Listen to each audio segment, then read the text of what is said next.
আল কোরআনের সৈনিক আমি নেই তো পরাজয়, এক আল্লাহর গোলাম আমি এই তো পরিচয়, আমার এই তো পরিচয়। ইমানদারের মাঝে করো ভণ্ডামি যত, সময় মতো খাইবে ধরা ছাড়া পাবে না তো। তাকে সকল ক্ষেত্রে না মানিলে, তাকে সকল ক্ষেত্রে না মানিলে কিছু গ্রহণযোগ্য নয়।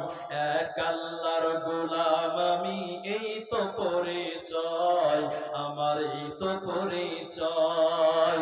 আল কোরআনের সৈনিক আমি নেই তো পরাজয়।